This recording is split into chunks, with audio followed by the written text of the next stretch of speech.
이제는 야곱의 이야기에서 요셉의 이야기로 넘어가고 있죠. 하지만 엄밀히 따지면 여전히 야곱의 이야기예요. 2절을 보시면 야곱의 족보는 이러하니라 이렇게 시작을 하죠. 그리고 이어지는 말씀이 요셉이 17세의 소년으로 이렇게 말씀합니다. 그러니까 야곱의 족보가 이렇다 하면 야곱과 관련된 얘기가 나와야 될 것 같은데 야곱 이야기가 아니라 야곱의 아들 중 11번째 아들인 요셉 이야기가 시작되고 있다는 거예요. 또 요셉뿐만이 아니라 다음 장의 주인공인 유다가 있습니다. 넷째 아들 유다. 이 유다 또한 여전히 야곱 이야기예요.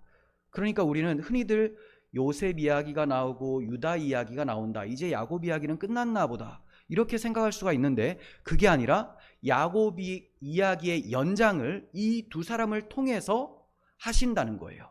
이해가 되시죠? 야곱의 이야기를 야곱 안에 담겨있는 아들들 요셉과 유다를 통해서 진행해 가시는 거예요. 그러니까 36장에서는 에서의 족보가 기록되어 있었죠. 이제 야곱의 족보가 이어지는 겁니다. 하지만 단순한 이름들의 나열은 아니에요. 단순한 이름들의 나열은 35장 22절 이하에 있었습니다. 자, 그러니까 그때 잠깐 12명의 아들을 언급하고 그리고 에서의 족보가 기록되었죠. 이제 에서는 끝나버렸습니다. 자, 이제는 설명이 나오질 않아요. 이제 37장부터 다시 야곱의 이야기를 시작하시는데 요셉과 유다 이야기를 통해서 야곱이 어떠한 인생을 사는지를 설명을 해주고 계시는 거예요. 그러므로 이번에는 야곱에서 이스라엘로 바뀐 하나님의 백성의 삶이 어떤지를 37장부터 50장까지 요셉과 유다라는 두 사람을 축으로 설명을 해주고 있는 것입니다. 이 두 사람을 통해서 하나님께서는 하나님의 백성은 희생적 사랑으로 살아야 되고 섬기는 삶을 살아야 된다는 것을 보여주고 계세요.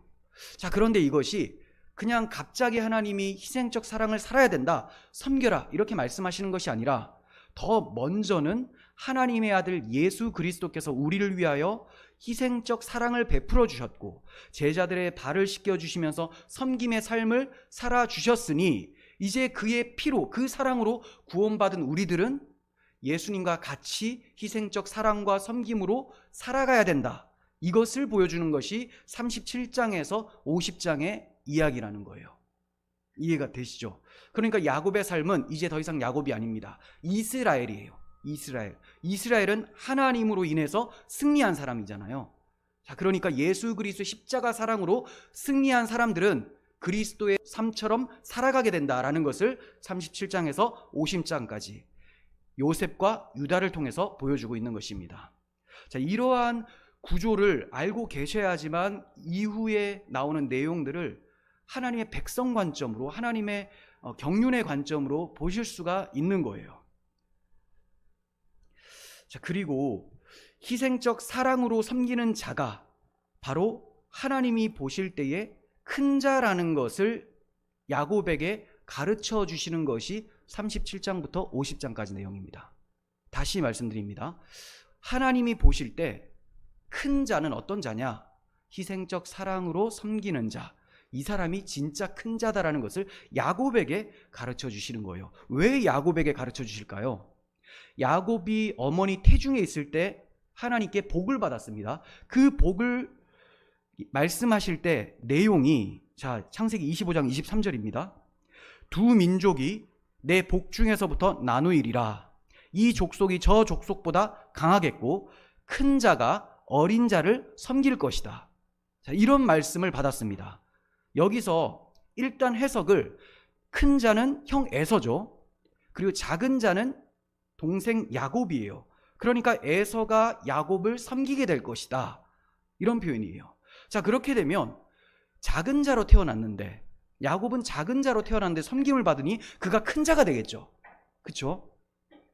순서적으로는 나중에 태어났지만 나중된 사람이 먼저 되는 것을 하나님이 보여주고 계시는 거예요.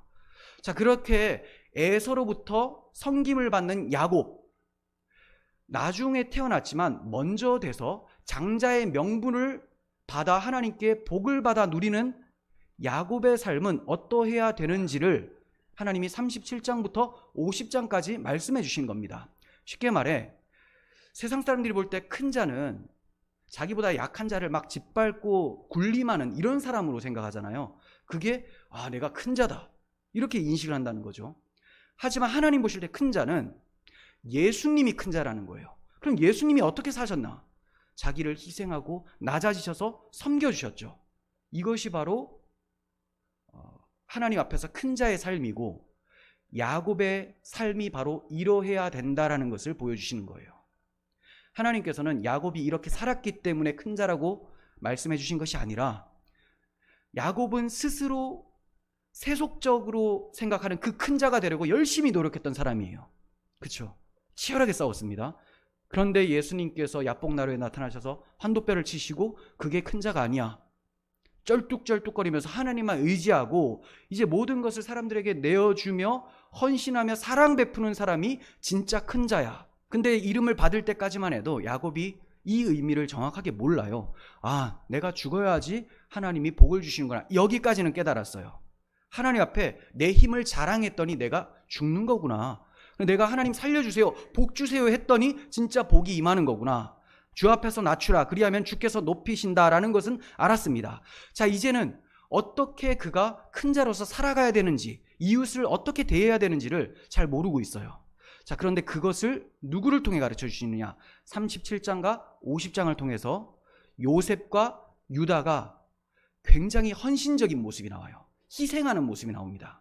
물론 요셉은 곧바로 이런 아름다운 모습이 나오는데 유다는 아주 형편없는 모습을 먼저 보이고 그 이후에 38장에서 다말이라고 하는 자기 며느리를 통해서 이 희생적 사랑이 뭔지를 배워요.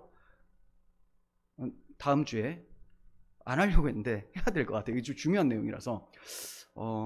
그래서 이 다말을 통해서 배웁니다. 그리고 요셉이 나중에 애굽에 팔려갔는데 이 과정을 통해서 본인이 많은 것을 배웁니다. 그리고 이제 자기 희생을 나타내는 표현을 쓰게 돼요. 자, 그러니까 이 두 사람의 희생을 통해서 야곱이 이스라엘은 이것이구나, 이걸 알게 된다는 거죠. 뭐가 생각이 났는데 금세 까먹어버렸네요. 네, 그렇습니다. 자, 또 하나 기억해야 될 것은 야곱에게 해주신 언약을 요셉의 삶을 통해서 이루신다는 거예요. 자, 이번에는 요셉만 말씀드리는 겁니다.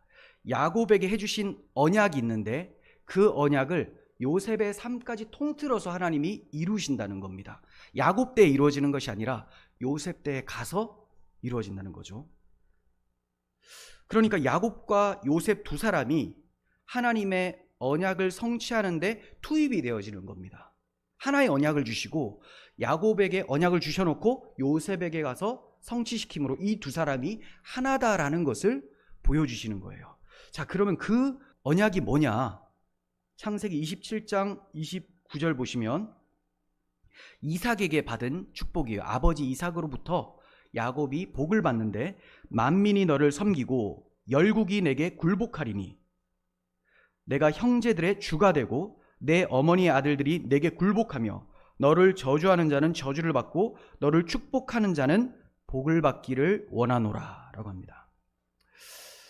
자, 그러니까 첫 번째, 만민이 그리고 열국이 야곱을 섬기고 그에게 굴복한다라고 하죠. 그런데 야곱에게 굴복한 적이 없어요. 야곱의 인생에서 아무도 그에게 절을 하거나 그를 섬겨준 사람이 없습니다. 자, 그러니까 야곱 당시에 이루어지지는 않았던 거죠. 또 야곱 당시에 강대국은, 열국이 만민을 섬긴다고 했는데 강대국은 애굽이에요. 근데 애굽이 야곱에게 굴복한 적이 없어요. 그러나 요셉에게는 그렇게 했습니다. 요셉이 애굽으로 팔려가는데 여차저차해서 총리가 되어집니다. 그리고 애굽 사람들이 요셉을 섬기게 되고요. 전국의 또 각지의 다른 나라에도 다 기근이 들었습니다. 그때 다른 나라에서 다 와서 요셉 앞에 무릎을 꿇고 섬기게 됩니다. 자, 그러니까 야곱에게 주셨던 이 언약이 언제 이루어져요? 요셉에게 가서 이루어진다는 거죠. 자, 그러니까 이 두 사람은 한 사람이라는 거예요. 또한 형제들의 주가 된다고 했죠. 야곱아, 네가 형제들의 주가 될 것이야. 근데 야곱은 형제들이 없습니다. 에서라는 형 한 명이 있어요. 그런데 그 에서도 야곱에게 굽신거리지 않거든요. 자, 그럼 이건 언제 일어나느냐? 요셉이 애굽으로 팔려가는데 형들이 나중에 기근 때문에 애굽으로 가죠. 다 절을 하고 야곱을 주인처럼 섬기게 됩니다. 이때 다 성취가 되어지는 거예요.